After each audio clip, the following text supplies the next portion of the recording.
You think going silent will make her miss you, chase you, panic a little, but the truth is most of the time your silence just makes you easier to forget. You call it protecting your peace, but what you're really doing is testing her. And tests don't build respect, they expose insecurity. Now listen closely because if this hits a nerve, it's because it's pointing at the exact thing you keep trying to avoid. The moment your ego got bruised and you decided disappearing was power. If you need reminders like that, real reminders, not feel-good quotes, subscribe now, not for me, for you, because you're not lacking information. You're lacking consistent truth, and the algorithm will happily feed you fantasies if you don't train it to feed you clarity. Here's the thesis, plain and sharp. When she doesn't care that you go silent, it usually means your silence isn't value. It's absence. And absence only has power when your presence had weight. Let's walk up the ladder, step by step, because you've been living in a misconception. The misconception is this: if I pull away, she'll come closer. You learned that from dating gimmicks, from pride, from watching other men pretend they're unbothered. So you stop texting, you stop calling, you stop showing interest, you stop initiating, you stop being a man with direction, and you start being a man running a little experiment like a nervous gambler. And then she doesn't chase, and that hurts. So you tell yourself, she never cared. Or you tell yourself, women are all the same. Or you tell yourself, I did the right thing by cutting her off. But the hard truth is uglier and cleaner. Your silence wasn't strength. It was a protest. That's called covert contract behavior. You're saying, if I withdraw, you're supposed to respond in the way that proves I matter. And when she doesn't, you feel humiliated, not because she did something evil, but because your strategy was built on needing her reaction to validate you. Why does it happen? Root cause. Right here. You confuse attention with respect. You confuse emotional urgency with attraction. You confuse drama with depth. You think love is proven through pursuit, so you manufacture pursuit by creating distance. But mature women, grounded women, emotionally regulated women, or even women who are simply tired, don't respond to that like a movie scene. They respond like adults. They go, okay, he left. And they keep their life moving because they already have momentum. They already have options. They already have friends, work, stress, family, goals. Your silence is not a hurricane. It's a light breeze to someone who has learned not to beg for consistency. And here's the part you don't want to hear. If she's the type who always chases a man who goes cold, that's not necessarily a win either. That's not proof you're high value. That's proof she's anxious and addicted to instability. You don't want a woman trained to sprint after disrespect. You want a woman who responds to leadership, clarity, and steady masculine presence. So what does it cost you when you go silent? It costs you your frame. Because silence, when it's fueled by pride, makes you reactive. And the moment you become reactive, you hand over the steering wheel. Now your mood depends on her messages. Your confidence depends on her tone. Your sense of worth depends on whether she notices you. You're not leading your life. You're monitoring hers. It also costs you your reputation as a man who can communicate like an adult. Because going silent is not a boundary. A boundary is spoken. A boundary is clear. A boundary is calm. Silence is just you hoping she reads your mind and punishes herself for not treating you the way you wanted. That's called emotional avoidance. And it gets worse. Because while you're silent, you're not actually peaceful. You're checking your phone, you're replaying the last conversation, you're drafting messages in your head that you'll never send, you're scrolling, you're stalking, you're fantasizing about her regretting it, you're daydreaming about the moment she comes back crying. That's not power, that's addiction. And the tragedy is you can't see it because you're calling it discipline. Let me define something for you. Discipline is doing what aligns with your values, whether it feels good or not. Avoidance is doing what protects your ego, whether it helps you or not. Discipline makes you more of a man. Avoidance makes you a smaller man pretending to be unbothered. So when she doesn't care that you go silent, what does it really mean? It can mean a few things, and none of them should make you spiral. They should make you wake up. It can mean your connection wasn't as deep as you imagined. You were emotionally invested in potential, not reality. It can mean she already felt your inconsistency before you went silent, so your disappearance just confirmed a pattern. She didn't lose you, she recognized you. It can mean she's emotionally mature enough not to chase a man who withdraws instead of talking.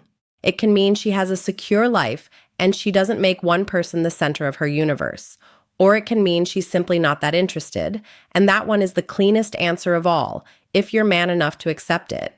But here's the reframe that saves you. Her not caring is not your sentence. It's your signal. It's a signal that your strategy is wrong and your identity is shaky. Because a man with self-respect doesn't go silent to trigger a reaction. He speaks once clearly, and then he acts in alignment. No theatrics, no sulking, no vanishing act. Let me put you in the real world for a second. If you're going silent because she crossed a line, then say the line. If you're going silent because you feel neglected, then say what you require. If you're going silent because you're scared of being rejected, then admit that you've been playing games to avoid a clean answer. You want to know what a high caliber man does when he feels disrespected? He doesn't disappear like a ghost. He becomes more solid. He doesn't get louder. He gets clearer. He doesn't plead. He states. He doesn't threaten. He decides. Presence versus silence, reality versus fantasy, leadership versus leverage. And here's where you've been stuck. You think the goal is to make her care. No. The goal is to become the kind of man who cares about himself enough that her response doesn't determine your behavior. Because if you only act confident when she's responsive, you're not confident, you're just relieved. Now let me give you the archetype because you need a picture in your head. There is a man, call him the grounded man, who walks into a relationship with purpose already installed. He's not using a woman as his emotional oxygen tank. He has work that matters. He trains. He builds. He has brothers he respects. He has standards he actually enforces. He doesn't need to win arguments. He needs to live in truth.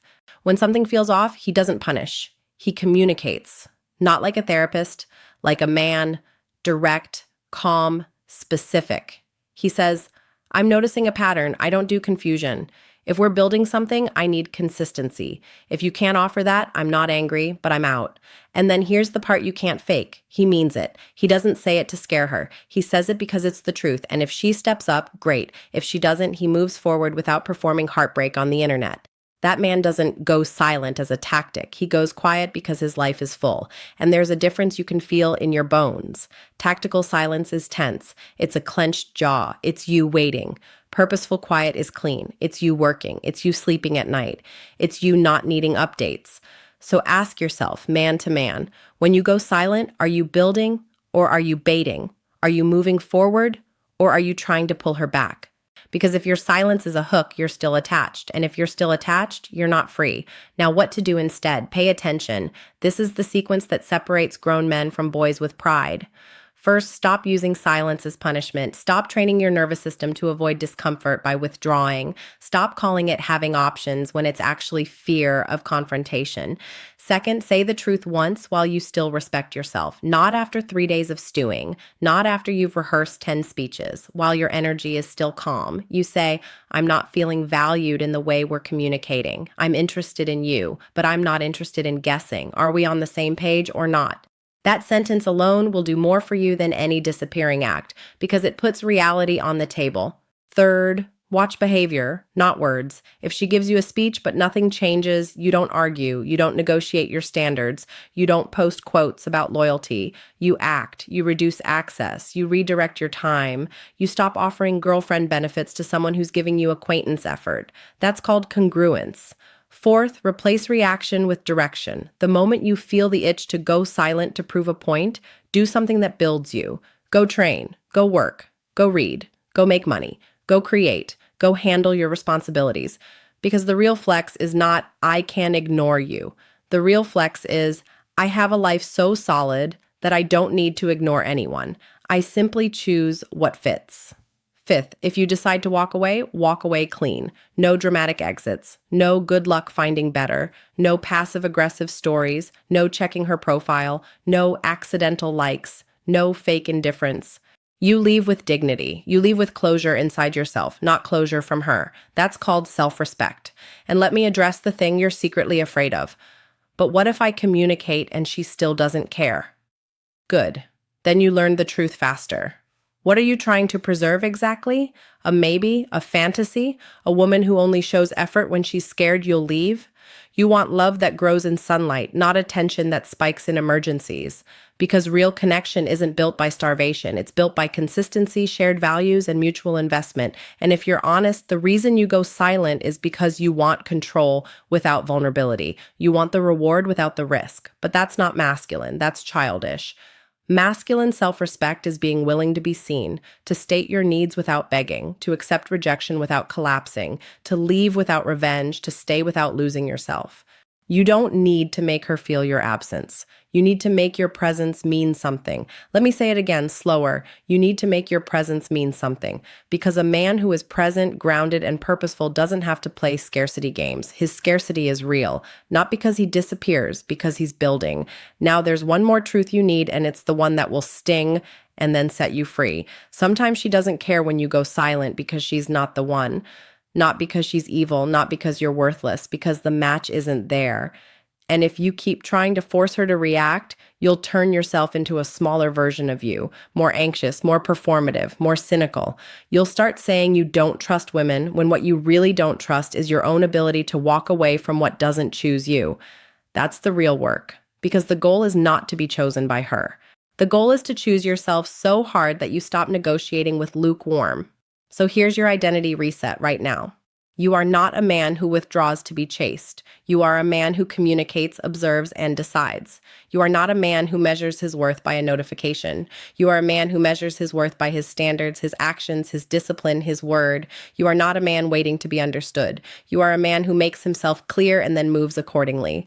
And if she can meet you there, you build something real. If she can't, you don't punish her. You don't hate her. You don't spiral. You simply return to your mission because you are the answer, not her reaction, not her silence, not her attention. You. And if you want more of this, more truth, more clarity, more coaching that doesn't coddle you, subscribe. Again, not because I need it, because you do. You need your feed to keep pulling you back to reality when your emotions try to drag you into fantasy. You're not alone in this either. There's a community of men choosing self-respect over games, choosing direction over drama, choosing presence over performative silence. Stay here, build here, and go be the kind of man your future doesn't have to recover from.